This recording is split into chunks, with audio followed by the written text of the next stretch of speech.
இணைந்திருக்கும் நேயர்களே வணக்கம். தமிழொலி நிகழ்ச்சியூடாக தொடர்ச்சியாக நிகழ்ச்சியிலே தலைப்பு பகுதியிலே சந்தித்துக்கிறோம். தலைப்பு பகுதியிலே இன்றைக்கு என்ன விடயம் கதைக்க போறோம் என்றால், குறிப்பாக தென்னை மரங்கள் இன்றைக்கு இந்த வெயில் காலங்களிலே நாங்கள் அனைவரும் தேடி பார்க்கும் விடயமாக இருக்கிறது. குறிப்பாக இந்த இளநீர் இன்றைக்கு சந்தைகளிலே வந்து இளநீருடைய விலை 200-300 ரூபாய் என எகிறிக்கொண்டே செல்கிறது. ஆனால் நாங்கள் இந்த சின்ன வயதிலே இருந்து தென்னைக்கு நாங்கள் நீரூற்றி வளர்த்தால் அது தலையால் அந்த நீரை எங்களுக்கு கொடுக்கும் என்று இளநீராக அந்த நீரை கொடுக்கும் என்று குறிப்பாக இன்றைக்கு பலருமே வந்து இளநீர் குடிப்பதற்காக தென்னை மரங்களை நாடிக்கொண்டிருக்கிறோம். தென்னை வந்து தனியே இளநீர் என்பதை தாண்டி தென்னையினுடைய உச்ச பலன்கள் எங்களுக்கு பல இடங்களில் இருந்து கொண்டிருக்கிறது. அதை பல இடங்களிலே நாங்கள் அறியாமல் போய் கொண்டிருக்கிறோம். எங்களுடைய மக்கள் தனியே சமைப்பதற்கு பாலிற்காகவும் அல்லது சம்பளுக்கான தேங்காய் பூவாகத்தான் தென்னையை பார்க்கிறோமே தவிர, தென்னையில் பல பொருளாதாரத்தை உயர்த்தக்கூடிய அல்லது லாபத்தை அள்ளி கொடுக்கக்கூடிய பல முறைகள் காணப்படுவதை அவர்கள் மறந்து கொண்டு செல்கிறார்கள். அதிலும் குறிப்பாக அவர்களுக்கு இந்த தூய தேங்காய் எண்ணெய் உற்பத்தியை பற்றியே தெரியாமல் இருக்கிறது. அது எங்களுக்கு பல லாபங்களை கொட்டி கொடுக்கக்கூடிய தென்னையினுடைய முதற்கட்ட படியாக இருக்கிறது. ஆனால் இன்றைக்கு அதைவிட லாபங்கள் கொட்டி கொடுக்கும் என்று தேங்காய் எண்ணெய் உற்பத்தியை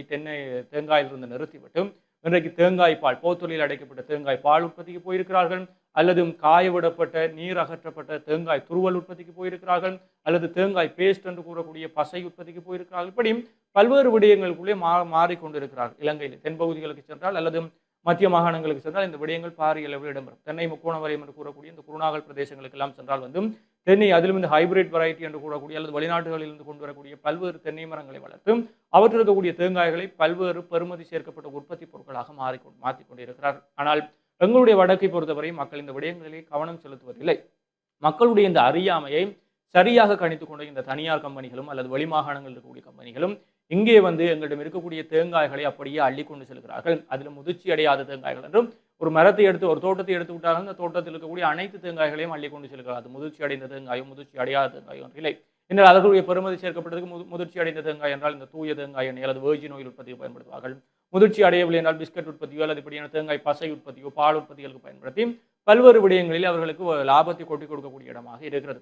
அவர்களுக்கு அந்த விளக்கங்கள் எல்லாம் இல்லாமல் போய் கொண்டிருக்கிறது. இன்னொரு பக்கம் தேங்காய் என்ற தென்னை மரம் வெள்ளை பூச்சி தாக்கம் அண்மை நாட்களிலே அதிகரித்திருந்தது. கடந்த வருடங்களில் எல்லாம் மழை காலத்திலே ஓரளவு கட்டுப்பாட்டுக்குள் வந்திருந்தது. மழை முடிந்த பிறகு இப்போது மீண்டும் வெப்பகாலம் அதிகரிக்கும் போதும் இந்த தென்னம் ஈ அல்லது வெள்ளை ஈ என்று கூறக்கூடிய இந்த தென்னை ஈயினுடைய தாக்கம் அதிகரித்துக் கொண்டு செல்கிறது. ஆனால் இதனை கட்டுப்படுத்த முடியாத என்றால் கட்டுப்படுத்துகிறார்கள். குறிப்பாக தென்னை முக்கோண வலயம் என்று கூறக்கூடிய குருநாகல் பிரதேசமாக இருக்கட்டும், எங்களுடைய வடக்கு மாநிலம் கிழக்கு மாநிலம் தவிர்த்த ஏனைய பிரதேசங்களில் வந்து இந்த தென்னை ஈயை வெள்ளை ஈயை கட்டுப்படுத்துவதற்கும் இன்னொரு உயிர்கொல்லி ஈயை அல்லது உயிரினத்தை அறிமுகப்படுத்தியிருக்கிறார்கள். அவை சென்று இந்த வெள்ளை ஈயை முற்றாக தின்று அழித்து விடுவதாக இருக்கிறது. ஆனால் எங்களுடைய வடக்கு மாகாணத்தில் அவை இன்னும் அறிமுகப்படுத்தப்படாமல் இருக்கிறது அல்லது பாரிய அளவிலே முன்னெடுக்கப்படவில்லை என்பது கவலைக்குரிய விடயமாக இருக்குது. கடந்த வருடத்தில் இந்த இளைஞர்களை ஒன்று சேர்த்து இந்த வேப்பெண்ணெய் கரைசல் அல்லது இந்த சவக்கார கரைசலை தென்னை மரங்களிலே தெளித்தார்கள். ஆனால் அது எந்த அளவுக்கு சாத்தியமாகும் என்ற கேள்வி இருந்தது. அதுக்கான அடிப்படை உற்பத்தி பொருட்களுக்கான தேவைகள் இருந்தது, அந்த தொழிலாளர் தேவை இருந்தது. அதை தாண்டியதும் எத்தனை மரங்களை ஒரு நாளிலே எத்தனை விடயங்களை நாங்கள் கட்டுப்படுத்துகிறோம் என்ற கேள்வி எல்லாம் இருந்தது. அது பெரிய அளவிலே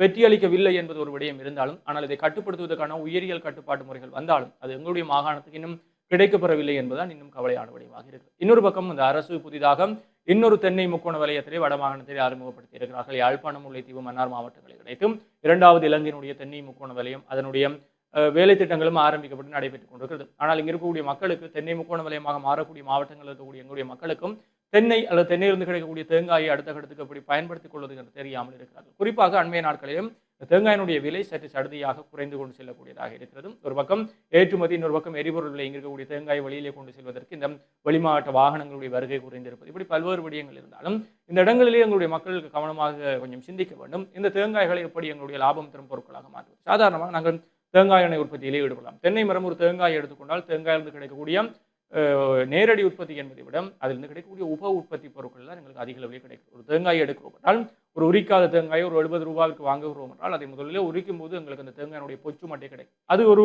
உப பொருளாக இருக்குது. அது வந்து இன்றைக்கு தும்பு உற்பத்தியாக இருக்கட்டும், கயிறு உற்பத்தியாக இருக்கட்டும், அல்லது இன்றைக்கும் பசலை உற்பத்திகளுக்கு அதையும் அச்சங்கள் கொடுத்தும் வாங்கி கொண்டு செல்வதற்கு தனியார் கம்பெனிகள் வரிசைகளே நிற்கிறார்கள். அவற்றை சென்று சின்ன சின்ன கட் பண்ணி சிப்ஸ்களாக மாற்றி வெளிநாடுகளுக்கு அனுப்புவதற்கு பல ஏற்றுமதியாளர்கள் இருக்கிறார்கள்.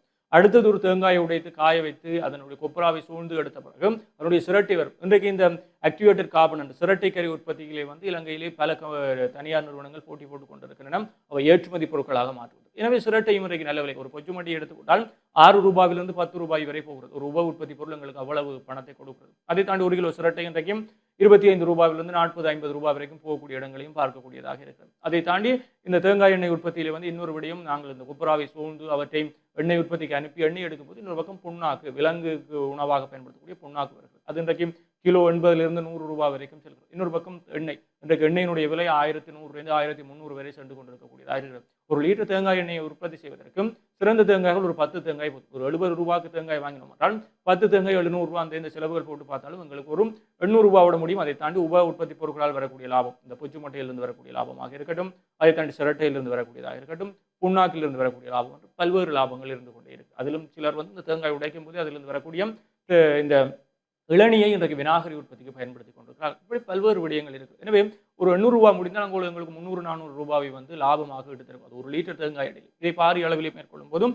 இன்னும் எங்களுடைய லாபங்கள் அதிகரிக்கலாம். அப்ப இப்படி பல்வேறு விடயங்கள் இருக்கும்போது எங்களுடைய மக்களுக்கும் அந்த விடயங்கள், இந்த தென்னை பனையை நாங்கள் எவ்வளவு நேசிக்கிறோம், பனை ஒரு கற்பக தரு, பனையினுடைய எல்லா விடயங்களையும் பயன்படுத்தலாம் என்பது போல தென்னையும் எங்களுக்கு எல்லாவற்றையுமே தரக்கூடியதாக இருக்கு. வெயில் காலங்களிலே இளநீர் தேவையானால் இளநீரை தருகிறது. எங்களுக்கு விறகுக்காக பாலைகளை போடுகிற தென்னை ஓலையை இந்த பசலை உற்பத்திக்காக தந்து பல்வேறு விடயங்களை தென்னை எங்களுக்கு கொடுத்து கொண்டே இருக்கிறது. எனக்கு ஞாபகம் இருக்கிறது, சின்ன வயதிலே எங்களுடைய பிறந்த நாள் வந்தால் அப்பா ஒரு தென்னை மரத்தை கொண்டு வந்து தருவார். அந்த தென்னை மரத்தை நட வேண்டும் மற்றும் அந்த தென்னை மரம் நட்டு அடுத்த பிறந்த நாளுக்கு அடுத்த தென்னை மரம் நடு மட்டும் அந்த தென்னை மரத்தை பாதுகாக்க பராமரிக்க வேண்டிய தேவை எனக்கு தான் இருக்கிறது. அதுக்கு ஒரு நாளும் தண்ணி ஊற்றணும், அதுக்கு மாடுகள் பார்க்காம அதுக்கு வேலி அடிச்சு கொள்ளணும், ஒவ்வொரு நாளும் அந்த வளர்ச்சியை பார்க்கணும், வளர்ச்சி இல்லாட்டி அதுக்கு இந்த உப்பு போடுறதோ சாம்பல் போடுறதோ பசலை தாக்குற விடயங்கள் ஈடுபட வேண்டும் மற்றும் ஒரு வருடம் அந்த தென்னை மரத்தை நாங்கள் சரியாக கவனித்து விட்டாலே அதுக்கு பிறகு அது தானாக வளர்ந்து. இது சின்ன வயதில் எங்களோட அப்பாவுக்கு சொல்லிக் கொடுத்து அப்பாங்களை சொல்லி சின்ன சின்ன நாங்கள் இன்றைக்கு அப்போது நாட்டிய தென்னை மரங்கள் இப்போது எங்களுக்கு இளநியை கொடுத்து கொண்டிருக்கிறது. அதை தாண்டி நாங்கள் வாழ்ந்திருக்கக்கூடிய இந்த வன்னி பெருநிலப்பரப்பிலே வந்து தென்னை மரங்கள், ஒரு வீரனுடைய உடல் புதைக்கப்படும் போது தென்னை மரங்களை நாட்டுங்கள் என்று பழக்கப்படுத்தியிருப்பார்கள். எனவே மண்ணோடு சேர்ந்து இந்த மரங்களையும் நேசிக்க வேண்டும், இயற்கையும் நேசிக்க வேண்டும் என்ற விடயம் இருக்கிறது. தென்னையை நாட்ட அது எங்களுக்கு பயன் தரும், லாபம் தரும் பொருளாக மாறிக்கொண்டிருக்கும். கடந்த காலங்களெல்லாம் தேங்காயினுடைய விலை 200-250 ரூபாவாக எட்டியிருந்தது. அந்த காலங்களெல்லாம் தென்னம் தோட்டம் வைத்திருக்கக்கூடியவர்கள், வீடுகளிலே தென்னை மரங்கள் வைத்திருக்கக்கூடியவர்கள் எல்லாம் தென்னை இவற்றின் தேங்காய்களாக, சாதாரண தேங்காய்களாக விற்று பல அளவிலே லாபத்தை பெறக்கூடியதாக இருந்தது. அதை தாண்டி தேங்காயாக விற்பதை தாண்டி அவற்றை நாங்கள் பெறுமதி சேர்க்கப்பட்ட பொருட்களாக மாற்றும் பொழுதும் அவை இன்றைக்கு பாரிய அளவிலே எங்களுக்கு லாபத்தை கொடுக்கக்கூடியதாக இருக்கு. இன்றைக்கு இந்த வெர்ஜின் கோகோனட் ஆயில் என்று கூறுவார்கள், தூய தேங்காய் எண்ணெய், அதனுடைய பெறுமதி இன்றைக்கு அதிகரித்துக் கொண்டு செல்கிறது. இலங்கையில் அதனுடைய பயன்பாடு அதிகரித்திருக்கிறது.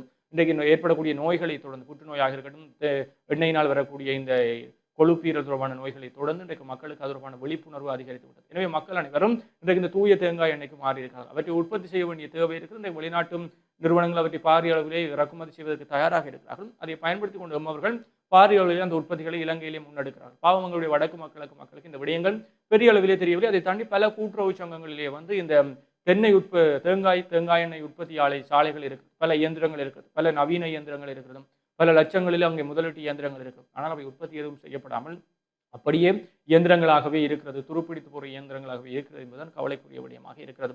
எனவே எங்களுடைய உள்நாட்டு அல்லது எங்களுடைய தன்னிறைவான பொருளாதாரத்தை நாங்கள் உயர்த்தி கொள்ள வேண்டும் என்றால் தென்னை, பனை, கடல் இந்த மூன்றுமே எங்களுடைய வடமாகாணத்தை தன்னிறைவடைய செய்வதற்கும் காரணமாக இருக்கும். யுத்தத்திலே பல தென்னை மரங்களை நாங்கள் அழிந்து போனதை பார்த்துக்கக்கூடியதாக இருக்கும். இன்றைக்கு மீண்டும் நாங்கள் தென்னை மரங்கள் நாட்டியிருக்கிறோம். இந்த ஹைபிரிட் வெரைட்டிஸ் தென்னை மரங்கள் இன்றைக்கு நாட்டப்படுகின்றன. அவையெல்லாம் வந்து எங்களுக்கும் தேங்காய்களை குறுகிய காலத்தில் கொடுக்கக்கூடியதாக இருந்தது. ஆனால் பாவம் எங்களுடைய மக்களுடைய அறியாமையை அல்லது விழிப்புணர்வின்மையை பயன்படுத்தி பல தனியார் கம்பெனிகள் இங்கே வந்து ஒரு தென்னந்தோட்டத்தை குத்தகைக்கு எடுத்து அது முத்த முதலே தேங்காய் பிடிச்சிட்டு போகிறது. நாங்களாம் அந்த முத்தி அதுவும் கீழே விழுந்து செம்பாடு அடைஞ்சு பிறகுதான் அந்த தேங்காய் அடுத்து உரிச்சி எங்களுடைய தேங்காய் தேவைக்கே பயன்படுத்திக் கொள்ளும். ஆனால் இன்றைக்கு அவர்கள் பச்சையாக பிஞ்சிலெல்லாம் தேங்காய்களை பிடுங்கி கொண்டு செல்லும் போது அது எங்களுடைய தென்னையினுடைய காய்க்கும் வீதத்தையும் பாதிப்பதாக இருக்குது. அதே போல எங்களுக்கு இருக்கக்கூடிய வருமானத்தை அவர்கள் சுரண்டி கொண்டு செல்லக்கூடியதாகவும் இருக்கிறது. எனவே மக்கள் இது தொடர்பான விழிப்புணர்வை அடைந்து கொள்ள வேண்டும். இந்த தேங்காயினுடைய, இப்போ நாங்கள் பனையை பற்றி பேசுவது போலவே தேங்காயினுடைய விடயங்கள், தென்னை மரத்தினுடைய விடயங்களையும் நாங்கள் உற்று நோக்க வேண்டியவர்களாக இருக்கிறோம். இன்றைக்கு சாதாரணமாக சின்னனாக வீடுகளிலே இந்த தேங்காய் எண்ணெய் உற்பத்தி செய்து விற்கக்கூடிய, அதிலும் இயற்கை முறையில் தயாரிக்கப்பட்ட தூய தேங்காய் எண்ணெயை விற்பனை செய்யக்கூடியவர்களுக்கு பல லாபம் கிடைக்கிறது. பல சுயதொழில் முயற்சியாளர்களுடைய காணொலிகளை பார்த்தீர்கள், இந்த விடயங்களை நாங்கள் அறிந்து கொள்ளக்கூடியதாக இருக்குது. அதை தாண்டி இன்றைக்கு இயற்கை உணவுகளுக்கு வந்து இன்றைக்கு மீண்டும் ஒரு மார்க்கெட், சந்தை வந்து உருவாகி கொண்டு செல்கிறது, கேள்வி அதிகரித்து கொண்டு செல்கிறது. என்றால் இன்றைக்கு சமுதாயத்தில் உருவாகக்கூடிய நோய் நிலைமைகளை அடுத்து மக்களுடைய ஆரோக்கியமற்ற வாழ்வை தொடர்ந்து அல்லது இந்த இறக்குமதி செய்யப்பட்ட எண்ணெய்களால் ஏற்படக்கூடிய பிரச்சனைகளை தொடர்ந்து வந்து இப்போது இந்த இயற்கை உணவு பக்கம் மக்கள் அனைவரும் திரும்ப ஆரம்பித்திருக்கிறார்கள். இயற்கை உணவை உற்பத்தி செய்ய வேண்டும், இயற்கை உணவுகளை பெற்றுக்கொள்ள வேண்டும் என்று மக்கள் பாரிய அவாவோடு இருக்கிறார்கள். எனவே இயற்கை உற்பத்தியாளர்கள், குறிப்பாக நாங்கள் ஏனைய தென்னையினுடைய உப உற்பத்தி பொருட்களை விட்டுவிடும், நேரடியாக தேங்காய் எண்ணெய், தூய இயற்கை முறையில் தயாரிக்கப்பட்ட தேங்காய் எண்ணெய் உற்பத்தி செய்து அவற்றை சரியான முறையிலே அவை அடைவதற்கான காலத்தில் விட்டு ஒரு 7 10 நாட்களுக்கு தேங்காய் எண்ணெய் ஒரு டேங்கர் அடைகிறதுக்கு விட்டாலே அது சுத்தமான தேங்காய் எண்ணெயாக மாறிவிடும். அந்த அடியில் போய் அந்த கழிவுகள் அந்த செடிமெண்ட் தேங்கிவிடும். அவற்றை வந்து பன்றிக்கு உணவாக கொடுக்குறாங்க. அதனாலவும் பணம் சேகரித்து கொண்டிருக்கிறார்கள். இன்னொரு பக்கம் சரியான முறையில் அவற்றை வடிகட்டி ஒரு போத்தலில் அடைத்து விற்றாலே வந்து எங்களுக்கு பாரிய அளவில் லாபம் கொடுக்கும் தொழிலாக தென்னை சார்ந்த உற்பத்தி, தேங்காய் எண்ணெய் உற்பத்தி இருக்கும். அதை தாண்டி இன்னும் உப உற்பத்திகள் பல இருக்கிறது. எனவே எங்களுடைய வடக்கு மக்கள் குறிப்பாக எங்களை இலக்கு வைத்து இந்த தென்னை முக்கோண வலயம் உருவாக்கப்பட்டிருக்கிறது. எனவே அவற்றுடைய உச்ச பயனை நாங்கள் பெற வேண்டும். இங்கு இருக்கக்கூடிய பயனை வெளி மாவட்டத்தில் இருக்கக்கூடிய ஒருவர் பெறுவதை தாண்டி நாங்கள் பெற வேண்டும் என்ற உயரிய நோக்கோடு இந்த தென்னை தொடர்பாக கொஞ்சம் விழிப்புணர்வோடு செயற்படுவோம் என்று கூறிக்கொண்டும் நாங்களும் உங்களிடமிருந்து விடைபெற்று செல்ல போகிறோம். மற்றும் ஒரு நிகழ்ச்சியில் உங்களை சந்திக்கும் வரை உங்களிடமிருந்து விடைபெற்று செல்லும் நான் என்றும் உங்கள் அன்பின் கரிகரன். நன்றி நேயர்களே.